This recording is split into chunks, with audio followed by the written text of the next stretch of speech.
They said he wasn't fit for field duty, not anymore. Just an old man with a box of bedtime stories, one nurse whispered as she yanked the curtain closed, wheeling the vitals cart past his chair like he was already halfway gone.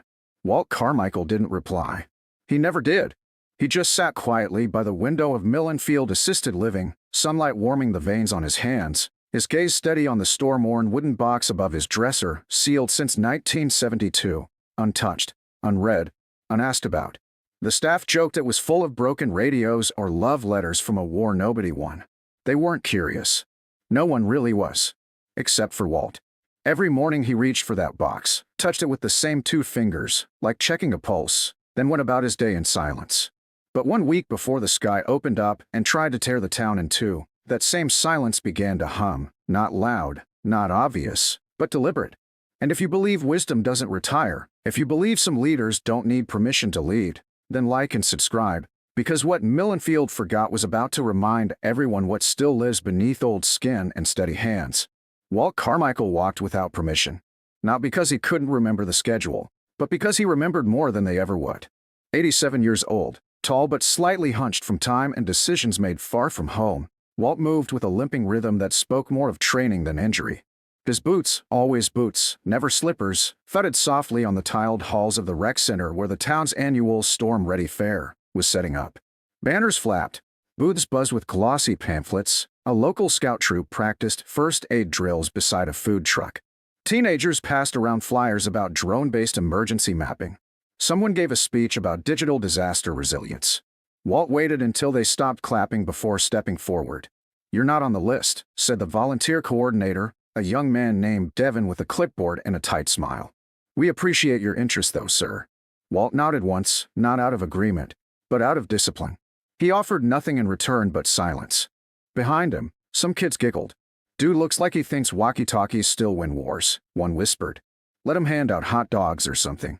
Walt turned and walked back toward the bench under the oak tree at the edge of the lot, where the shadows were long and the ground still held heat from the morning sun. He sat, quietly, like a statue the town kept forgetting they commissioned. The problem wasn't the fair. It was the sky. Walt had seen it before, that sheen on the clouds like oil on water, the unnatural stillness of birds that weren't there, the way the flags hung, stiff but unmoving, like they were listening to something no one else could hear. He took out his old weather log, a worn leather notebook marked with faded stamps from Army Corps of Engineers disaster zones. He flipped to the back page, scratched a note. Pressure dropping. Wind 0. Air thick. Smells like 67. That was the flood year. The one nobody mentioned anymore because the new storm models said it couldn't happen again. Walt didn't trust models. He trusted memory. That night, while the town slept and the fair booths shut down, he walked to the levee alone. He didn't tell anyone. He didn't need to. He just checked the sluice gates. They were clogged. Not by much, but enough. Enough for backup. Enough to overflow. Enough to matter. But when he called the emergency contact line, it rang 4 times and went a voicemail. "Please use the app for non-critical notifications," the message chirped. Walt hung up, went home, and sat beside the box. He didn't open it. Not yet. But he moved it from the dresser to the table. The next morning, his grandson Lucas came by, late as usual, full of noise and apologetic energy. "Hey Gramps, sorry I missed the fair. They said you tried to sign up."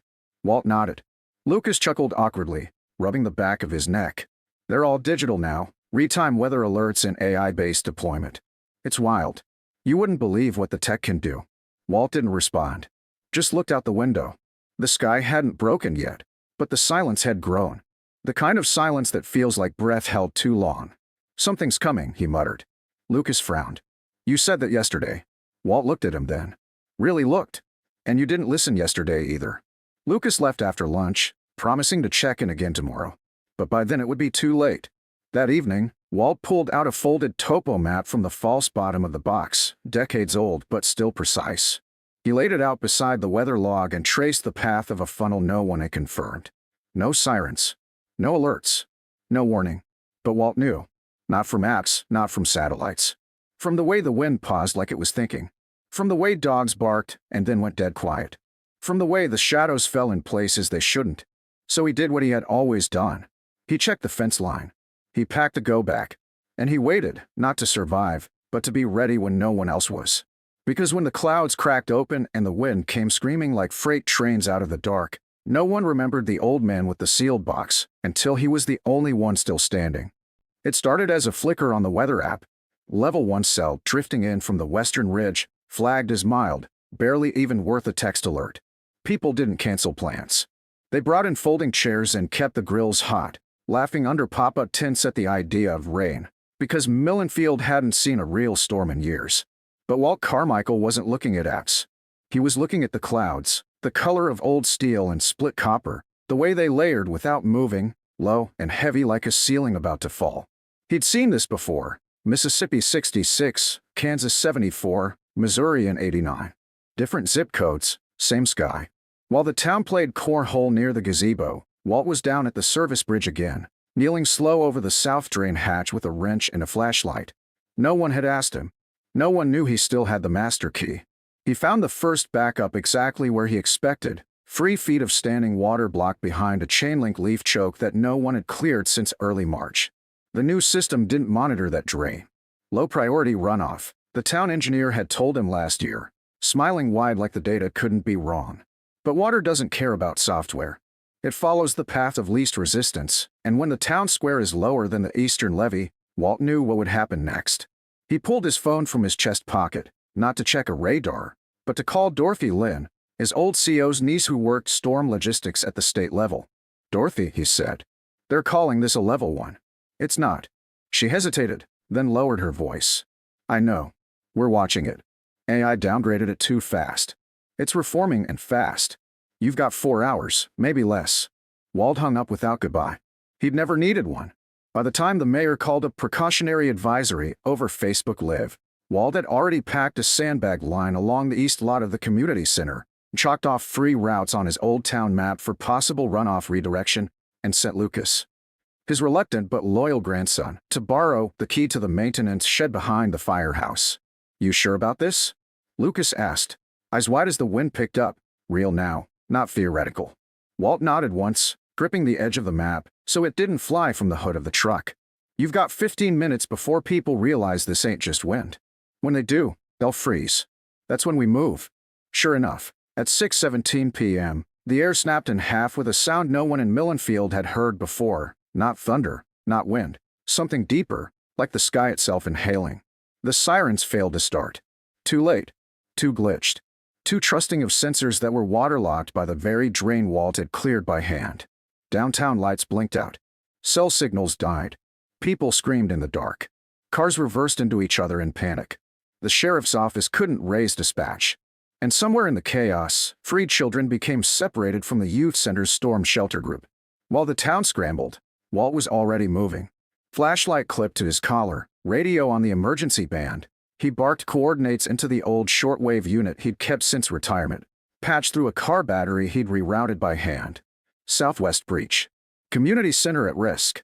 Send traffic to Farm Loop and Block Grove. No one knew who was talking. The voice was too calm, too old school, too certain. But someone heard. A ham operator 6 counties over-relayed the call. A retired National Guard captain picked it up and made the call to the state command post. "Somebody's coordinating from Millenfield," she said. "And they know what they're doing." Back in town, Lucas kicked open the utility door to the east lot just as Walt tossed the last sandbag into place.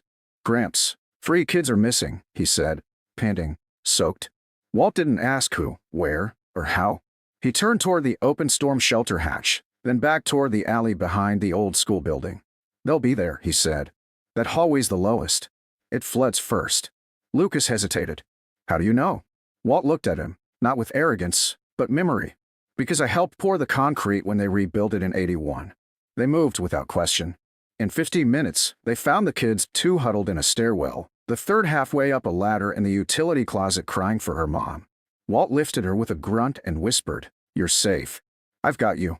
By the time emergency responders made it through the down tree line, they found most of the East District already evacuated, rerouted by handwritten signs nailed to street poles, sandbagged roads marked with chalk arrows, and emergency vehicles parked perfectly to block runoff paths. The fire chief stared at the setup and muttered, "Who the hell did this?" Lucas, standing beside Walt, now soaked, mud-streaked, and still upright, just pointed. He did. And for the first time in a long time, no one laughed. By sunrise, the rain had stopped, but Millenfield had changed. The town square was a river of debris, cars turned sideways, storefronts shattered like cheap ornaments. But not one name appeared on the casualty list. And when reporters asked the sheriff how that was possible, he didn't credit his office or the emergency protocols or the AI alerts that arrived too late to matter. Instead, he scratched the back of his neck and said, "You'd have to ask Walt Carmichael." And when the news crews blinked and asked, "Who's that?" the firefighters and paramedics and parents and gas station clerks all answered at once, "The reason we're still here." The mayor didn't say much, mostly because she'd ignored his warnings the week before. But the governor's office had already heard the chatter from state resilience ops. Someone down there forwarded a handwritten log found duct taped to a generator marked Carmichael Plan B, complete with flood path routes, sandbag deployment priorities, and casualty prevention estimates that beat the state's own models by 47 seconds and 2 full blocks. The log, they realized, wasn't written during the storm but 3 days before it, when Walt sat by his window watching the trees hold their breath and waited for the sky to catch up to what he already knew. At 10:14 a.m., a black SUV pulled up in front of the community center, now temporarily serving as a supply hub, and out stepped Governor Elaine Reyes, sharp blazer, boots in the mud, and a folder tucked beneath one arm with a name scrawled on the tab, W. Carmichael, classified archive reference #2309. She didn't give a speech, didn't call a press conference. She walked straight past the camera crews and aides and officials and stopped in front of Walt, who was sitting in a metal folding chair near the flagpole, holding his thermos like it was the only thing still warm in the world. "Mr. Carmichael," she said, loud enough for the crowd to hear, "you stood your post." And then, without hesitation, she saluted him, slow, precise, and silent. You could hear it in the air when it happened, the way conversation stopped mid-sentence, the way even children fell quiet like something sacred had entered the room. Walt didn't move at first. Then he stood, slowly, knees cracking like old branches, but tall, and returned the salute with military precision, not because he needed to prove anything, but because it was muscle memory stitched to his bones. "Ma'am," he said simply, nodding once. She offered the folder to him. "We've reviewed your records. You shouldn't have been retired in the first place." Walt took it, glanced at the label, and gave a small shrug. "I didn't stop being useful. You just stopped looking." Someone clapped, just one hand, probably Lucas, and then others joined until the small parking lot thundered with the sound of gratitude finally catching up to the man it had ignored. The folder held more than records. Inside was a service commendation dated 1975 that had never been delivered due to an internal oversight.